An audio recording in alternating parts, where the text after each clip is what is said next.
In October 2022, my job got pretty boring and I was tired of people telling me all the time what I needed to do, so I decided that I needed a change in my life. I really wanted to make money online but didn't know where to start, so I opened a new tab on my computer and went straight to YouTube. If you simply search for side hustles, you will see there a ton of videos that claim to show you some secret side hustles that will make you a ton of money. I needed a side hustle that I could start fast without investing a lot of money, and that's where I stumbled upon dropshipping, which was basically a new way to make money and sell online without holding stock. Excited, I started watching YouTube videos to learn about dropshipping. I wanted to know how to find a good product, build a website and set up ads. Sitting in front of my computer, I felt happy because based on the videos, dropshipping seemed easy. I decided to give it a try and build my very first website. That's where I got a taste of what the reality was. The reason I'm saying that is because it literally took me 9 days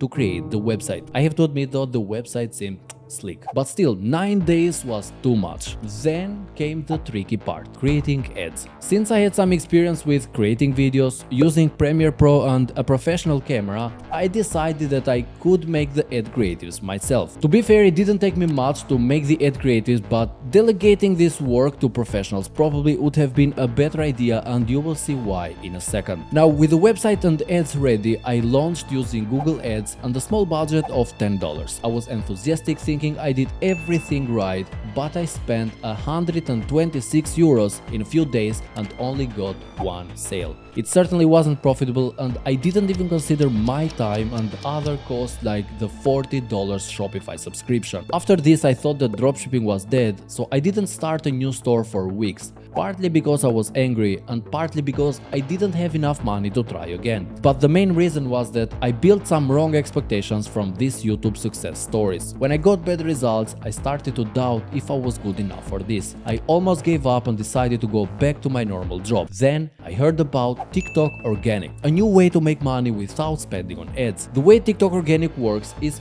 pretty simple, where you try to leverage TikTok for pretty much everything. It all starts with trying to find a winning product, where you scroll through TikToks till you find the product that you really want to sell. After that, you order the product from a fast delivering website like Amazon, and in a couple of days you will physically have the product on your hands. From there, you can shoot a couple of TikToks with the product, upload them on the platform and hope some of them will go viral in order for you to get a couple of sales. This strategy suited me perfectly because I didn't want to spend any more money on ads after that first loss. While looking for a winning product on TikTok, I found these perfume bottles you can basically carry around and use easily. This time I only needed to have the product and create some TikToks. I ordered the perfume bottles locally and started shooting TikToks, but there was a problem. To make money, I needed to target countries like US, Australia or Canada. Since I wasn't spending any money on ads, I needed to convince TikTok that I am from any of these countries. To do that, I bought a VPN for $15, but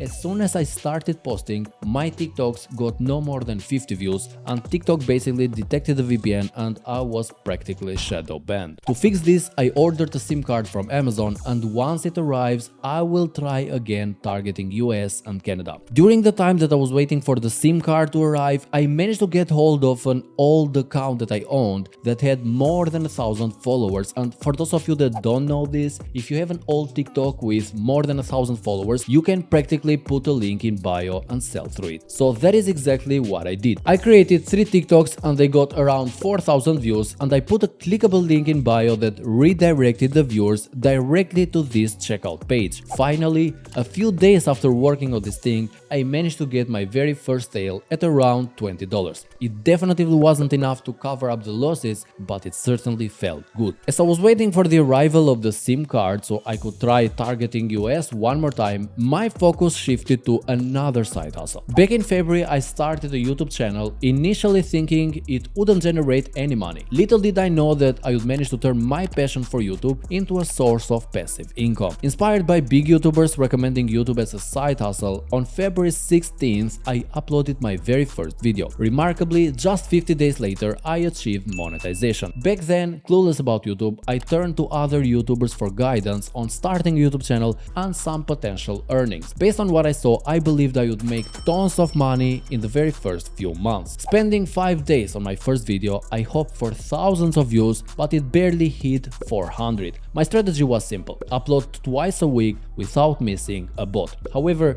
after a few weeks and some poor results, I needed to rethink my strategy. Analyzing my videos, I realized a big mistake. I was uploading short videos. People weren't spending much time watching and the YouTube algorithm wasn't recommending my content at all. To turn things around, I decided to create videos that were 8 minutes or longer and invested in a new professional camera that I'm currently using. Around this time, I met the monetization requirements, and within 3 days of applying, my YouTube channel got approved to monetize. Despite monetization, my channel lacked views. On a late Sunday, a light bulb moment changed everything. While watching financially related videos, I noticed a suggested video on the side. I clicked and found an ad playing before a suggested video. The creator was using Google Ads to push the video and earn money from ads on it, a smart way to make money. Excited, I set up Google Ads for my videos to get views and revenue. However, my expectations were shattered. Google Ads were way more expensive than I expected, and the earnings from ads were pretty low. Spending $10 could only yield 20 cents. I decided to stop all the Google Ads campaigns and noticed that something was wrong with my channel. My YouTube journey had been disappointing, and I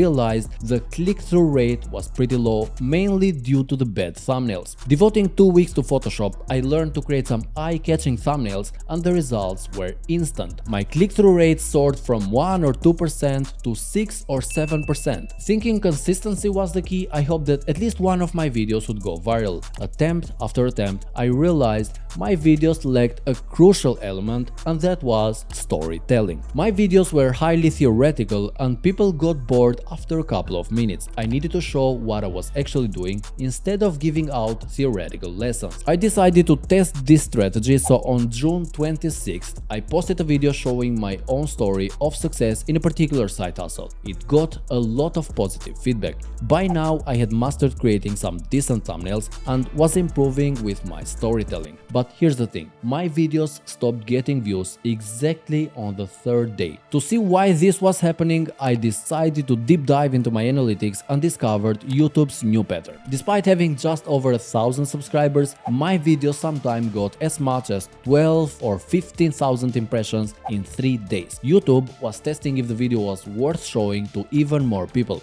And here's the secret for a video to go viral. Click-through rate needs to be at least above 10% and the average view duration more than 50% of the entire video, ideally on a video that is around 12 minutes. I know that there might be skeptics in the comments about this number, but it's based on extensive analysis of YouTubers revealing their numbers. Now we have come to the most crucial part, which is the money. The amount I make is inconsistent, but there are days when I get paid passively even when I'm not working. It's been an unpredictable but rewarding journey. By the way, if you're a small channel struggling to get recommended from the YouTube algorithm, I've created this short video that gives you suggestions on how to make the YouTube algorithm recommend your videos.